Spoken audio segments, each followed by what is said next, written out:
자, 바로 시작해볼까요?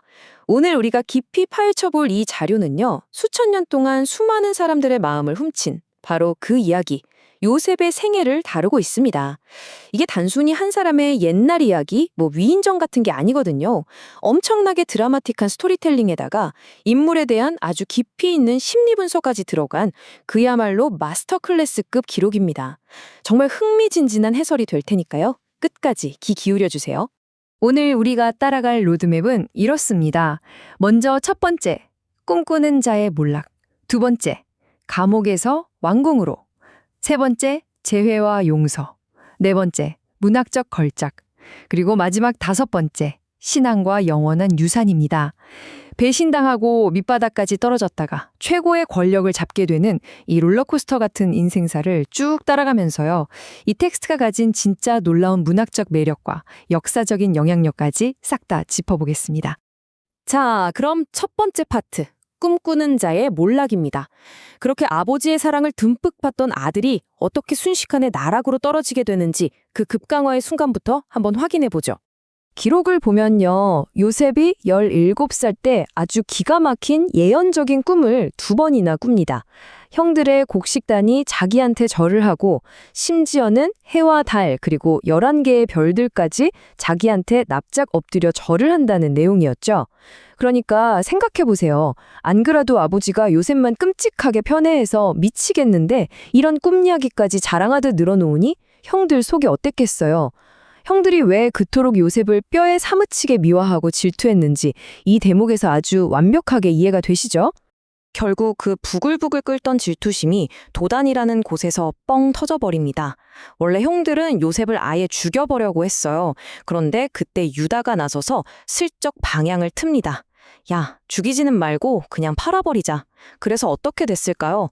마침 지나가던 미디안 상인들에게 단돈은 20개를 받고 친동생을 노예로 팔아넘긴 겁니다. 와, 진짜 상상도 못할 배신이죠? 이 시기 요셉의 삶을 쭉 펼쳐보면요. 그야말로 완벽한 카오스, 대혼란 그 자체입니다. 17살 족장 가문의 가장 사랑받는 금수저 도련님에서 하루아침에 말도 안 통하는 타국의 노예로 전락하잖아요. 게다가 보디발의 집에서는 억울한 누명까지 쓰고 감옥에 갇히는 죄수 신세가 되고요. 나중에 기적적으로 애굽의 총리 자리에 오르기 전까지 그의 20대는 말 그대로 쉴 새 없이 추락하는 롤러코스터였습니다. 자, 이제 두 번째 파트, 감옥에서 왕궁으로 넘어가 볼까요? 이 끝없는 추락이 도대체 어떻게 역사상 가장 유명하고 극적인 정치적 비상으로 뒤바뀌는지 한번 보시죠. 여기서 텍스트가 굉장히 중요하게 짚고 넘어가는 포인트가 하나 있습니다. 여호와께서 요셉과 함께 하심으로 그가 형통한 자가 되어.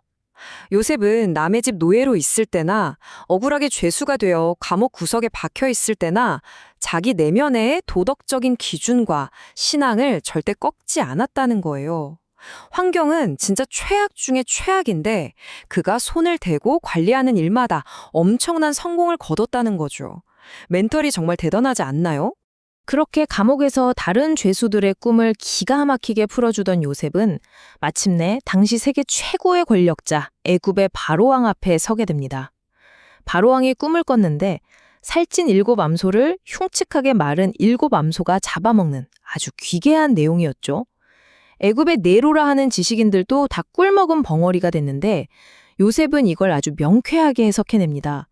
앞으로 7년 동안 엄청난 대풍년이 오고 그 직후에 나라를 박살낼 만한 7년의 대흉년이 올 거라는 아주 섬뜩한 예언이었죠.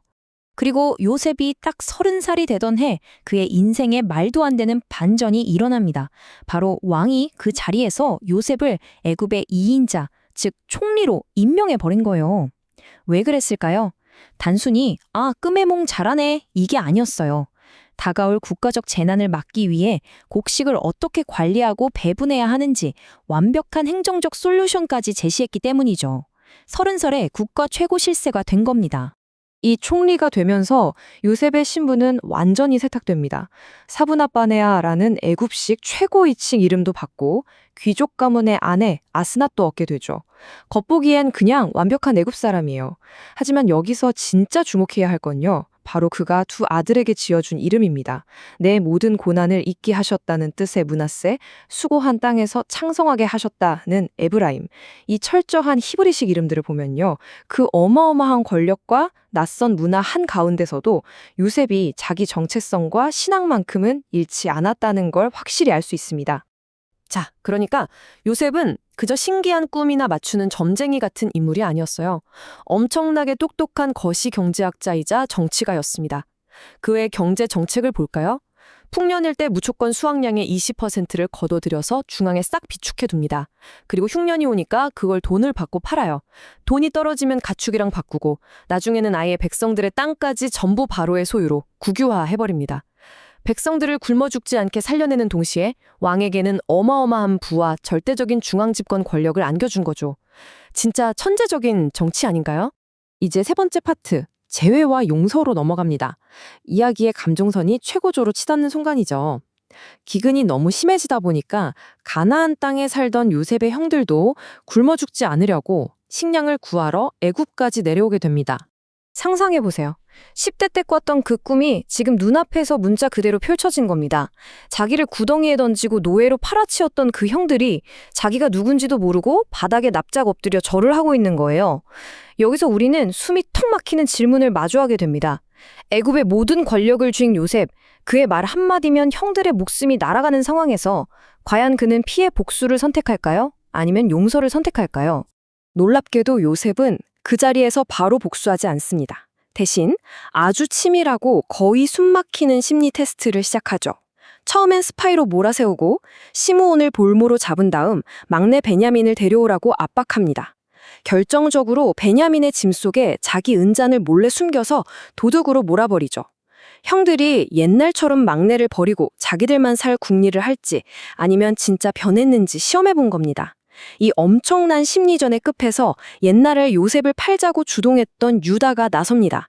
내가 평생 노예가 될 테니 막내 베냐민만은 살려주십시오. 와, 이 눈부신 자기희생 정말 엄청난 반전이죠. 형들이 진짜로 변했다는 걸 두 눈으로 확인한 요셉, 결국 거기서 참지 못하고 펑펑 울면서 자기 정체를 밝힙니다. 이 장면이 바로 이 전체 이야기의 진짜 심장부예요. 요셉이 이렇게 말하죠. 당신들은 나를 해치려 했지만 하나님은 그것을 선으로 바꾸셨습니다. 나를 이리로 보낸 분은 당신들이 아니라 하나님이십니다. 소름 돋지 않나요? 요셉은 자기가 겪었던 그 끔찍한 배신과 고통의 시간들을 형들에 대한 원망이 아니라 생명을 구원하려는 신의 거대한 섭리라는 렌즈를 통해 바라보고 있었던 겁니다. 네 번째 파트, 문학적 걸작입니다. 지금까지 우리가 한 사람의 인생 스토리에 푹 빠져 있었는데요. 이제 살짝 한 걸음 물러나서 이 기록 자체가 문학적으로 얼마나 대단한지 한번 살펴볼게요. 원문 자료를 분석한 학자들은 이 텍스트가 정말 고도로 정교하게 짜인 문학작품이라고 입을 모읍니다. 그냥 옛날 이야기가 아니에요. 나일강의 갈대라던가 숨막히게 뜨거운 동풍 같은 생생한 배경 묘사는 기본이고요. 식사할 때 애굽 사람들과 히브리 사람들이 겸상을 안 한다거나 털을 깎는 애굽의 문화 같은 디테일이 소름 돋게 정확합니다. 게다가 주인공 요셉을 보세요. 절대 실수 안 하는 평면적인 히어로가 아니라 때로는 치밀하게 계략도 짜고 방에서 몰래 혼자 펑펑 울기도 하는 굉장히 다면적이고 입체적인 인간으로 그려져 있거든요. 그러니까 이 요셉의 이야기는 그 시대의 뻔한 부족 기원 신화나 단순한 영웅담의 틀을 완전히 깨부순 겁니다.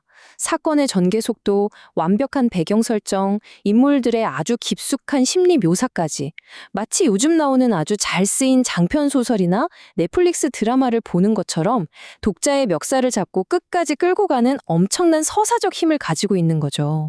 자, 이제 마지막 다섯 번째 파트, 신앙과 영원한 유산입니다. 이렇게 다이나믹했던 요셉의 삶이 역사라는 거대한 무대 위에 어떤 발자취를 남겼는지 그 결말을 확인해 봐야겠죠. 아버지 야곱이 고센 땅에서 세상을 떠나기 직전 아들들에게 유언 같은 예언을 남기는데요. 유독 요셉에게는 아주 파격적인 축복을 쏟아붓습니다. 후손들이 엄청나게 번성할 것이고 적들이 아무리 활을 쏘아대며 공격해도 무너지지 않는 튼튼한 방어력을 다질 것이며 다른 형제들은 상상도 못할 풍부한 자연의 자원과 축복을 받을 거라는 약속이었죠. 그야말로 축복의 몰아주기였습니다. 그럼 역사는 어떻게 흘러갔을까요? 이 예언, 그대로 이루어졌습니다. 요셉의 두 아들인 에브라임과 므낫세 지파, 즉 요셉의 집은 훗날 가나안 땅에서 가장 노른자위라고 할 수 있는 중앙 고원지대를 떡하니 차지합니다. 그리고 여호수아 같은 걸출한 리더도 여기서 나오고요. 수백 년 동안 북이스라엘의 정치적, 군사적 패권을 완전히 장악하는 그야말로 압도적인 파워하우스로 자리 잡게 되죠. 시간이 흘러 요셉은 110세의 나이로 눈을 감습니다. 애굽의 가장 위대한 총리로서 생을 마감하는 순간이죠. 그런데요, 그의 마지막 유언이 진짜 의미심장합니다. 나중에 당신들이 이 애굽을 떠날 때 반드시 내 뼈를 가지고 약속의 땅으로 가달라. 아니, 자기가 다스리던 이 화려하고 부유한 애굽의 뼈를 묻겠다는 게 아니었어요. 죽는 그 순간까지도 그의 진짜 소속은 권력의 중심지 애굽이 아니라 바로 그 믿음의 약속을 향해 있었다는 걸 완벽하게 보여주는 대목입니다. 자, 오늘 해설을 마무리하면서 여러분에게 좀 도발적인 질문을 하나 던지고 싶습니다. 우리 살다 보면 억울한 일 진짜 많잖아요. 배신도 당하고 내 잘못도 아닌데 빗바닥으로 떨어지는 것 같은 그런 역경들 말이죠. 그런데 만약 우리도 요셉처럼 그 고통스럽고 이해 안 되는 시간들을 나를 망치려는 누군가의 악의가 아니라 더 큰 섭리와 선을 이루기 위한 과정이라는 렌즈로 다시 들여다본다면 어떨까요? 어쩌면 그것이야말로 우리를 갉아먹는 과거의 상처와 미움에서 벗어나 진짜 평화와 용서를 만들어내는 가장 확실한 열쇠가 아닐까 싶습니다. 오늘 준비한 해설은 여기까지고요.